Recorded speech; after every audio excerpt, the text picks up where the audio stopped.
G'day guys, welcome back to the channel. My name's Kaitlyn and I'm an American learning to live down under here in beautiful Sydney, Australia. So I know I've got a different background behind me, literally just the opposite side of my room, my office, where I normally film and where I normally work on my lunch break. So I wanted to do a really chill, relaxed video with you guys. On my community page on YouTube, I had asked you guys if you have any questions for me to do a little Q&A. So today we're doing a super casual, chill Q&A with Kinda Australian. Thank you so much to my subscribers over there who have asked me questions. So grab a Becky, grab a cuppa, and let's jump into the video.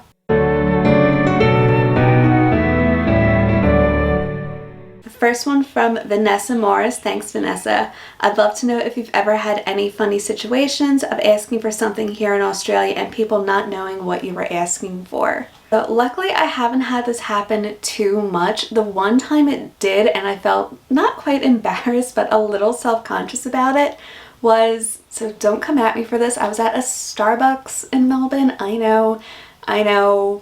At a Starbucks in like the biggest coffee capital in the world. Like I should just pack my bags and go home.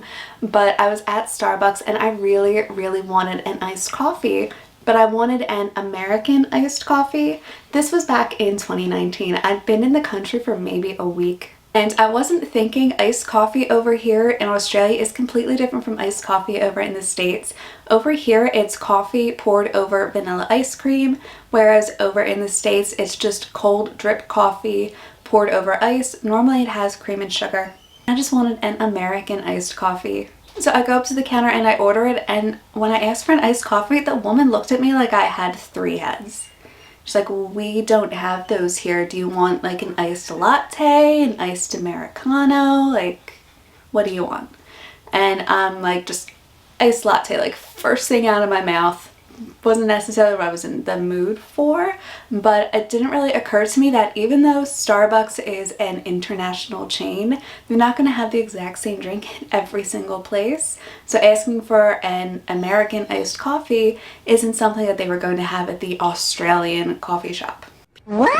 And I feel like there's been about half a dozen times where I'm at restaurants and I asked for fries instead of chips, but I feel like most people, not just the accent, but with American TV and whatnot, most people over here know what fries are if you're talking about them, especially if you're at a restaurant and ordering them. But luckily, those have been the only times where people either didn't really understand what I was asking for, or it seemed really obvious that I was asking for the wrong thing. From Paul Minotti, thanks Paul. My question is, what's the best thing you would tell someone about Australia that would convince them to move here based on your experience living here? I feel like there are so many things that I could say depending on who I was talking to. So if I was just talking back home to somebody in Philly, for me, hands down, it's the nature over here. It's so difficult to explain to Americans unless they're over here and they actually see it for themselves. And I mentioned this in a video before that driving along the motorway, there's almost no billboards. I can count like 5 billboards from our place in Blacktown all the way up to Mark's Inn out in like the Blue Mountains somewhere. Like I've driven with Mark in his truck up and down the coast from here to Canberra and back.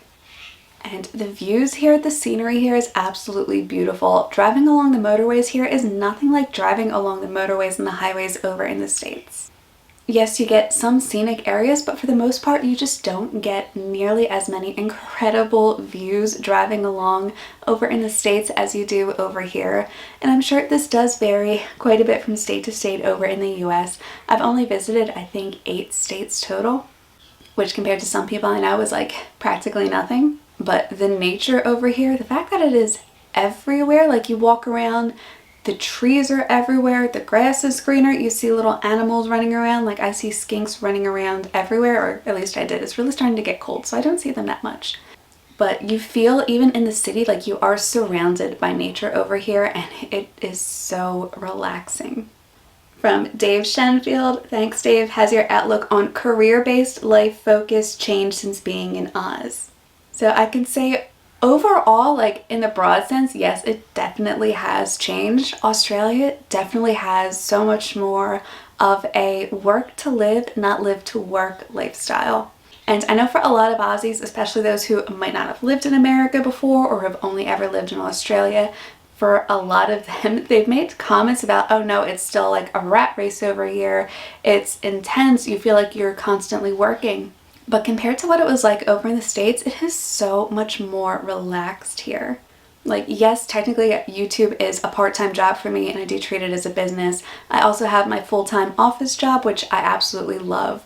But really, I was never much of a career-driven person over in the States, whereas I know a lot of people in the States, even people with like smaller office level jobs, were more career-based. Over here, unless you have a very fancy degree or something like that, people aren't as career focused over here. It doesn't mean that people aren't proud of their jobs over here, that they don't talk about work, but people aren't sacrificing 60, 70, 80 hours a week over here as much as I would see over in the States, unless these are people who are working hourly, and whereas you're literally getting paid more to work more. But if you're something like an office worker, it's typical to have a 9-to-5 job here and to clock off at 5 o'clock. Some places will even let you clock off a little bit sooner if it's a Friday and it's like the middle of summer. But there's such a better work-life balance over here in Australia than there is in the States. From Dutch Roll, thank you so much. How are you progressing in your understanding of common Aussie slang? It is becoming fluent to me at this point. Yes, I still say a lot of things with an American accent, which I know probably sounds a little bit weird to some Aussie ears, especially people who I don't talk to regularly, who aren't used to hearing my accent every day or at least every so often. But Aussie slang is something that is starting to just roll off the tongue naturally for me. And I feel like I had a huge advantage compared to a lot of Americans who come over here either as backpackers or they come over as students living abroad or people who come over for work. I was dating an Aussie for almost 2 years before I moved over here, so hearing him talk Aussie slang pretty naturally, hearing Australian movies and some TV shows already before I came over here, it really did help build that little bit of foundation and gave me a little bit more of an edge than most Americans when it comes to learning and speaking Aussie slang. From TGirl009, any chance you could do a collab with someone? So I've reached out to a couple channels to do collabs, but we do have a little bit of issues as far as not just distance and time distances and time differences if people are in different parts of the country or in different countries. A lot of really good video collabs don't do well over things like Zoom and Skype. And while you can do videos like that, the quality isn't all that great. There are some Australian-based channels that I would love to collab with, but they're all across the country. Some are in Melbourne, some are in Brisbane, and some it's really tough to find a common area where they would be able to do a collab with me and I could do a collab on their channel as well. Plus, for a lot of YouTubers, unfortunately, it does get a little bit competitive, and unless you have way more subscribers and followers than the channel you want to collab with, they're just not interested in collabing with smaller channels. So while I'm open to collabs, I don't want to do like half-ass collabs like by Zoom or Skype. I really would prefer to do collabs in person. But if other YouTubers, if other channels have ideas to actually make a Zoom and Skype collab really good, really interesting, I would be open to it. From Rachel Gilmore, I would love to know what is the most similar thing here in Australia to your home state, especially the less obvious. So for those of you who don't know, I'm from Philadelphia, which is in the state of Pennsylvania over in the States. And Philly people are hardcore sports fans. I mean, they are diehard Eagles fans, Philly fans. I grew up with parents who were Flyers fans. My cousins are really big Sixers fans. No one likes us, no one likes us, no one likes us, we don't care. We're from Philly, fucking Philly, no one likes us, we don't care. And over here in Australia, a lot of people do have that same sort of hardcore sport fan mentality around whatever their sport team is and whatever sport they follow. I feel like a lot of people over here don't necessarily flip-flop between teams. Once you grow up with a certain team or when you get older and you sort of pick your own team, that is your team for life. Like, I know I live out here in Western Sydney and the Parramatta Eels are doing really, really well this season. And even though Mark isn't a huge NRL fan and I've actually never seen a full NRL game, when we go to the pub and we hang out with some of his friends, a lot of them do talk about NRL. They talk about how the Eels are doing, and a lot of them who are in this area are also really big Eels fans. And they talk about it like they've been following this sport for years and years. So over here in Australia, it does seem like a lot of people do have one sports team that they stick with for life, no matter what. And even if the team is doing terribly, they still stand behind them. Of course, they criticize the hell out of them for doing bad, but it doesn't mean that they don't still support and stand behind that team. Like, one thing I really wish I'd gotten before I left was actually finding a Philadelphia Eagles like hat or jersey, because I cannot find anything like that over here, even though there are a lot of like American sports memorabilia shops, which seems really, really weird to me. I cannot find anything Philadelphia other than the Sixers, and I'm not really a big basketball fan. Really wish I had gotten a Philadelphia Eagles hat, or like that really old school like Princess Diana type Philadelphia Eagles jersey. Really wish I had that jacket. From Katie Robinson, thanks Katie. Favorite and least favorite thing about Australia, places you want to travel and see. But my least favorite thing is the distance, and obviously I knew this going into this, that I was going to be moving away, and if I needed to get home for any reason, it would take an entire day to leave my house, get on a plane, and fly all the way back home to Philly.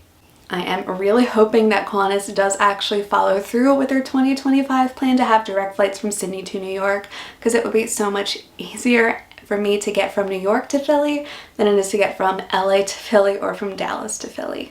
On top of that, sending anything back over to the States, or anybody sending anything over to me, is so incredibly expensive. I've been here for 6 months and I haven't been able to send any care packages because what I want to send would cost like $200-300 just to ship. So yeah, least favorite thing is the distance and how long it takes to get from anywhere in Australia to really anywhere over in the States. And as far as my favorite thing, like, I know it's really, really cheesy. So obviously my favorite thing is being here with my partner. We were stuck long distance for almost 2 years because of COVID. And I feel like because we were forced to have that distance, it really made us actually appreciate being together a lot more. But besides the obvious of actually being with my partner, my favorite thing about Australia itself is honestly how friendly and welcoming people are over here. I have really sweet neighbors. Mark's friends have been really kind and very understanding, especially not just with the distance that we've had to go through, but also some of the weird quirks that kind of come up when I'm talking to them in conversation. They're very curious. They want to know what it's really like in America, what it's like living over here, how's the adjustment, how's the culture shock. People over here are just so friendly and sweet. And even though, of course, I miss my friends and my family back home, it has made the transition over here so much easier, having Mark's really supportive friends and family over here, making friends of my own over here. Overall, people here have just been so nice and kind that it has made the transition so much more enjoyable and easier for me. From Jam Rogers, thanks. Your thought on school children wearing uniforms here in Australia, as I believe in the US it's not really a thing.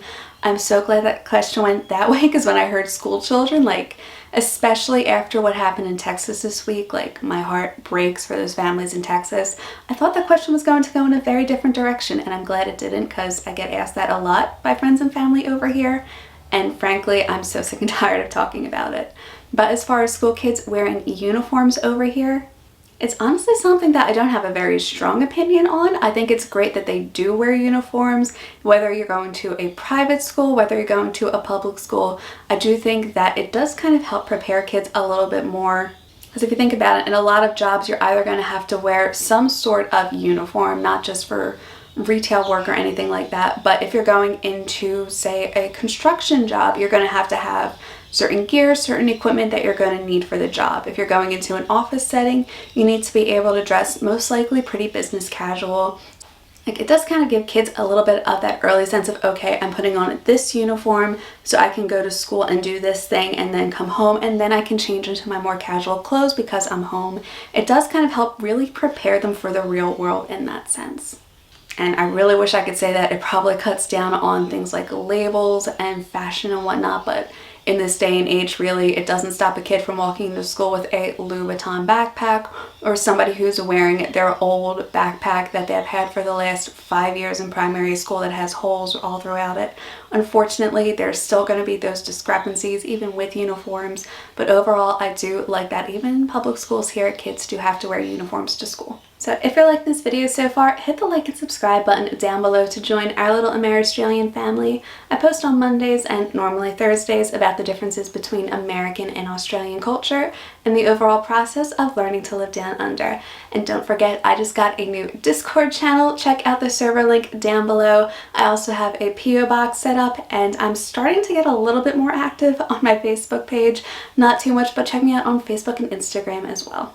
From Try Tracer, not so much a question, but maybe do a question and answer about where you want to visit and learn more about this amazing land.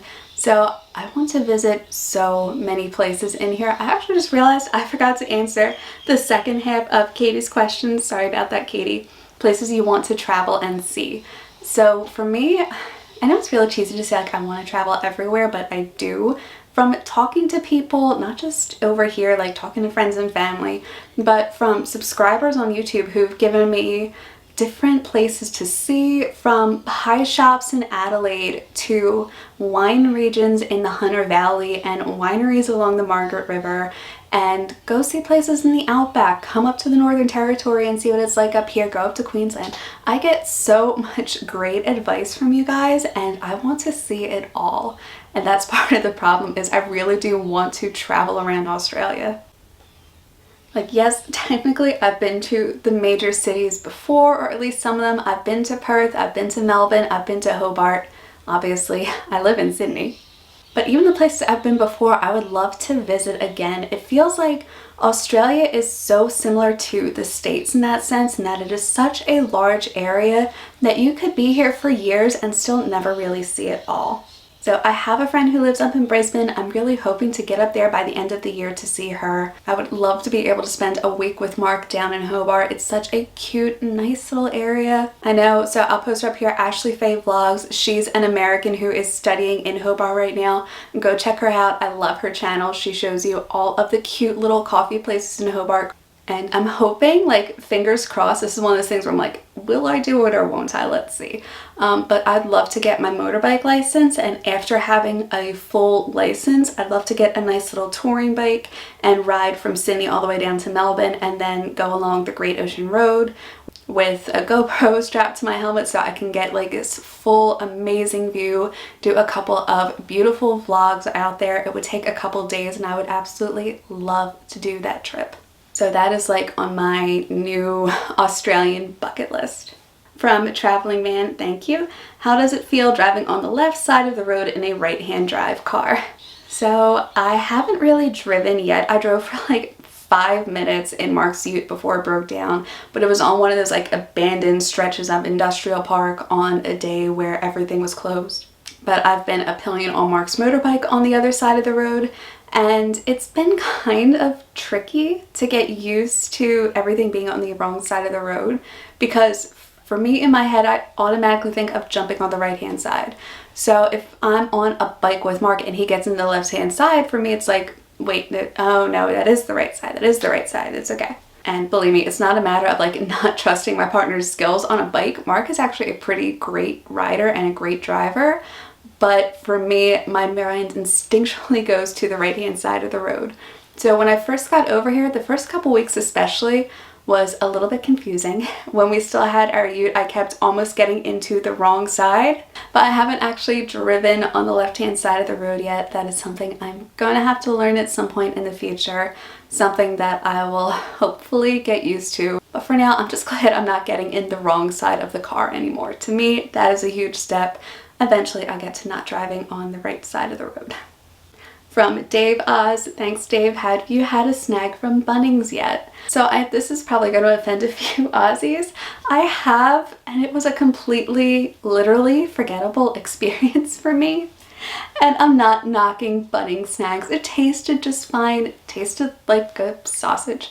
But I went to Bunnings my first week here with Mark, had a sausage sizzle, completely forgot about it up until a couple months ago when I was talking with Mark about some video ideas, and I'm like, why don't we do like one of those little vlogs, like we could do a little trip to Bunnings and do a little Bunnings haul and do like American's first sausage sizzle at Bunnings. He's like, but you've had one before, it wouldn't be your first one. I'm like, what are you talking about? I haven't had one yet. We've been to Bunnings, but I haven't had one of their sausage sizzles yet.